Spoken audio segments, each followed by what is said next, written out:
There you are. We just arrived at Gliesa 667. Better get ready. Set the drone to survey mode and prep for atmospheric analysis. Yeah, this could be it, the moment we finally make contact.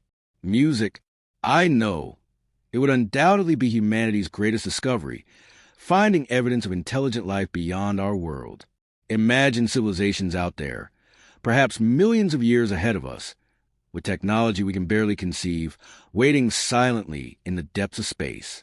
The first thing to say is, it would be remarkable if we found microbial life, because we would like to know if life began in more than one place in the solar system, given the right conditions.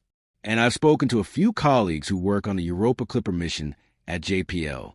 They said that if we don't find life on Europa, if our picture of Europa is correct and there's this long-lived ocean and active geology and we still don't find life, we might start to think that even the origin of life might be rare.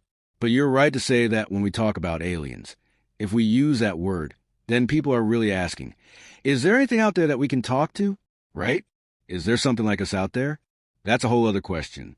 Perhaps, let's say, we find that life began on Mars and Europa. Let's say we find microbes. Then, as you say, the question becomes, how likely is it that, given the origin of life, at some point you get intelligence, complex living things, and then intelligence at the civilization level? And again, of course, we don't know. But the only piece of evidence we have that would allow us to make a guess is the time it took to go from the origin of life to a civilization on Earth. That time is something like 3.8 billion years. Let's say around 4 billion years. The Earth is 4.5 billion years old. So we have two pieces of evidence, really. One is that life began pretty much as soon as it could on Earth, give or take, right when the Earth had formed and cooled down. But then, it took something like 4 billion years to produce a civilization. And that is a long time. That's about a third of the age of the universe. And so, if that is typical, and again, to emphasize, we don't know, it's the only piece of evidence we have. But if it really does take many billions of years to go from the origin of life to things like us, then you could argue that the number of civilizations might be quite low in a galaxy like the Milky Way. That's just based on the observation that we live in a violent universe. Many stars don't live for 4 billion years, for a start, right? So you need a particular kind of star. You could argue that the longest-lived stars, which are red dwarf stars, the most numerous in the galaxy, are not conducive to the evolution of complex life, because planets have to be very close to the star in order to be warm enough to be in what's called the habitable zone. If it's a dim star, like a red dwarf, then red dwarfs are very active stars. You get planets that are what's called tidally locked, which means that one face always faces toward the star, just like how our moon always presents one face to the Earth. That doesn't seem to be a setup that would produce an ecosystem as complex as ours. You can make educated guesses. That's why I think it's fair to say that many biologists I speak to, not all, but many, would say that given the amount of time and the things that had to happen to produce complex multicellular life on Earth, and then intelligence, it might be unusual to produce complex living things like us. But again, I emphasize, we're talking about science here. In the absence of any evidence, we look at what we can see and try to make some educated guesses. But that's not to say, absolutely not to say, that we shouldn't look. Programs like SETI, for example, are looking for radio signals, signatures of civilizations. As I mentioned, the James Webb Space Telescope is now capable of looking at the chemical composition of atmospheres. You could imagine seeing oxygen at a high concentration in an atmosphere, which would suggest photosynthesis is present on the planet. So, it's possible we could detect life on a planet around a distant star before we detect signs of it on Mars, even if it exists on Mars. Or it could be, we could imagine megastructures around stars like Dyson spheres.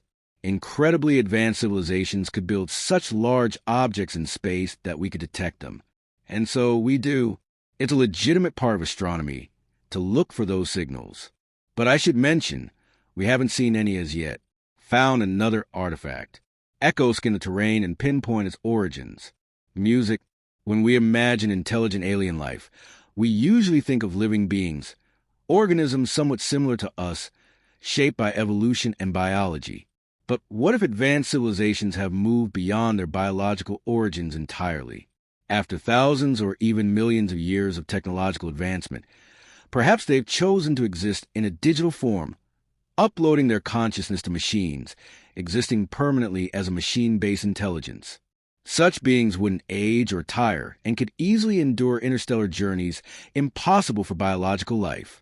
Could it be that the intelligent alien civilizations we're searching for are no longer biological at all, but instead purely digital? That's a good question. It goes back to the Fermi paradox. It looks inevitable to me that a civilization like ours, which is biological, will ultimately become silicon-based, or whatever it is we're going to do in the future. And then you open up the possibility of sending life, albeit von Neumann machines or replicators, out to the stars. Think about Mars, for example. Why aren't we on Mars now? It's not because we don't have the capability. We have stuff on Mars. But they're robots because it's easier to send robots to Mars than people. People are really not very good at spaceflight. Well, that was a rough ride. You can say that again. Biologically, it's difficult, even just to go to our nearest neighboring planet, because life support systems are complicated. Our biology isn't built for that. It didn't evolve for that. So it's hard. It's much easier if you can send machines. So I think the future of our civilization will ultimately be machine-based. Again, that then feeds into the question, why hasn't anyone else done it? Because at that point, you become immortal as a civilization. If you can send your machines out to the stars, then that's it. Your civilization will live forever effectively for all intents and purposes. We live in a universe so immense with countless galaxies, each holding billions of stars. It's almost impossible to think we're truly alone. Yet, within our own Milky Way, we've heard nothing but silence. Could it be that intelligent civilizations exist out there, yet none are close enough for us to ever know? I find it inconceivable that there aren't other civilizations out there somewhere. The question is, how far, really? Do they overlap in time? How far will we have to go to find one? And if it's true that we're the only civilization in the Milky Way, in a sense, I think that's all that matters to us. Because I don't see any chance of civilizations crossing between galaxies. I just don't see it. That should read smoothly now. Let me know if you'd like any refinements.